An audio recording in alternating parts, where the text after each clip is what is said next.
Bringing out the ukulele this morning. One of the stories that in the Old Testament, it I think speaks a little bit to enthusiasm, although theologically it doesn't speak to other things that I connect with personally. But it's a great old story, and I've rewritten it to the ukulele because the ukulele was one of the most prominent instruments in the Old Testament.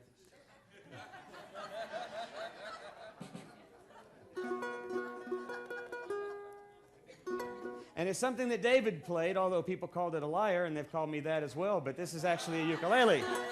That's when I need the drum. Thank you. So I want to do a little Old Testament story here real quick for you.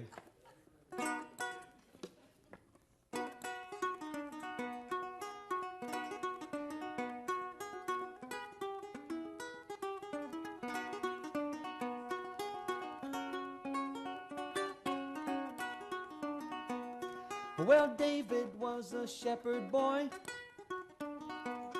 You know, David was a shepherd boy. And you know, watching sheep, it gave that boy joy. So one afternoon, while David was out watching his uncle's sheep, he looked out across the field, and what did he see? But from behind a rock, a lion began to peep.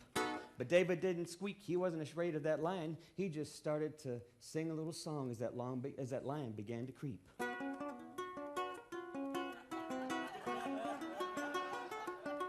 He knew what he had to do. As he watched that lion get closer and closer, he reached down to his trusty slingshot, grabbed up a stone, put it in the pouch. Once, twice, thrice, he let it fly, hit the lion between the eyes, and then this is what David cried. Great is the name of the Lord, and greatly to be praised. God protects me from lions and helps me face things in mysterious ways. And then he said, hallelujah. And that's your part. Hallelujah. Hallelujah. Hallelujah. And he said, great is the name of the Lord. When now David was a singing boy, and David was a dancing boy. He could be seen dancing every day before the Lord for joy. And then one day, as David was watching his sheep, he looked way across the field over there. David saw a bear, but David wasn't scared. He just watched that bear getting closer to his sheep.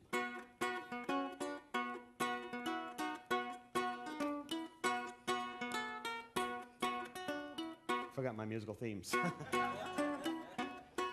He didn't know what to do. Then he realized what he always had with him. Reached down, grabbed the slingshot, put the stone in the pouch. Once, twice, thrice, let it fly. Hit the bear between the eyes. What did David cry? Great is the name of the Lord, and greatly to be praised. God protects me from bears, helps me face lions, and helps me in strange, mysterious ways. What do you say? Hallelujah. Hallelujah. Hallelujah. Hallelujah. And he said, great is the name of the Lord. Well, now one day, David was watching his sheep when the most terrifying sight he ever did see came up over the hill. 3 of the king's men dressed to the nines.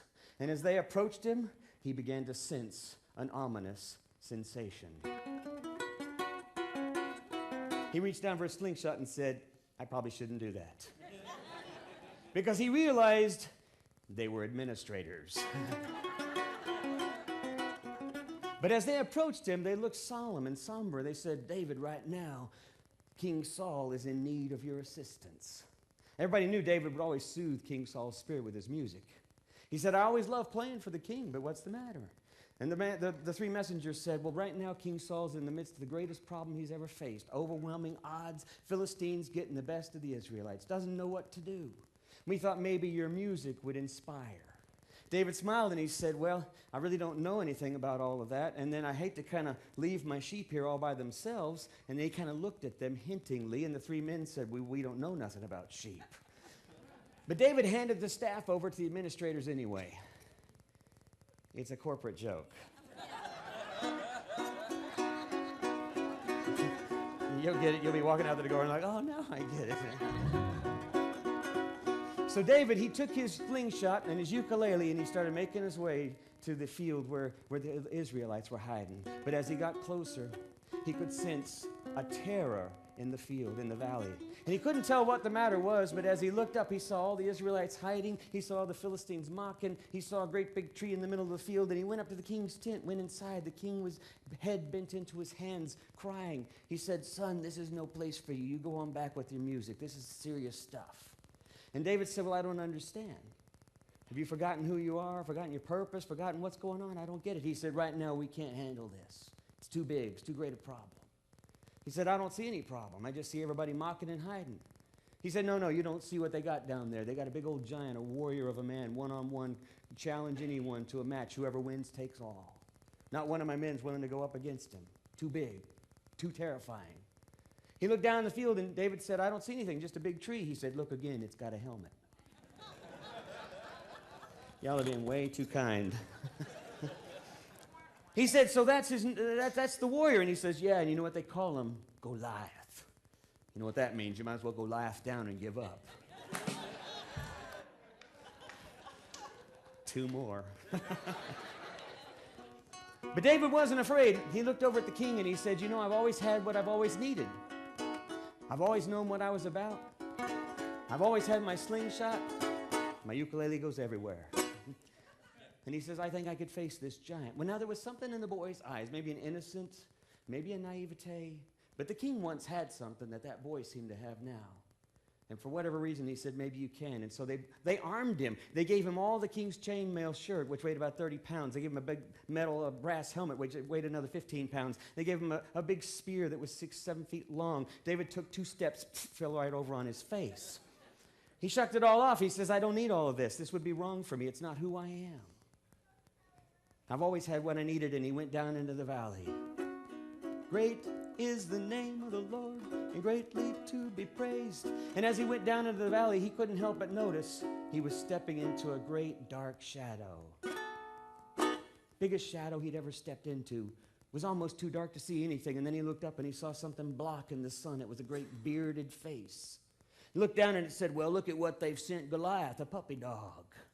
Well, I'm going to squash you." And Goliath lifted up his big leg, came straight down on top of David. David was a dancing boy. He just did a 2-step out of the way.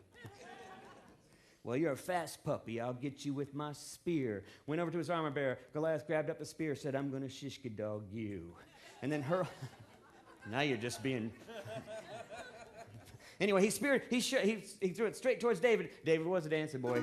He just dodged out of the way. And the old stories now say, the oldest ones say, that when David went to grab up a stone, all of the stones went rolling in opposite directions.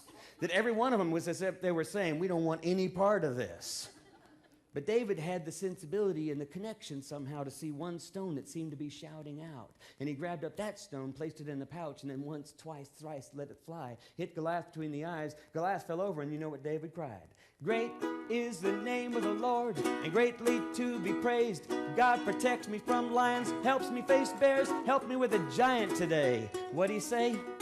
"Hallelujah, hallelujah, hallelujah, hallelujah." And he said, "Great is the name." He said, "Great is the name." He said, "Great is the name of the Lord."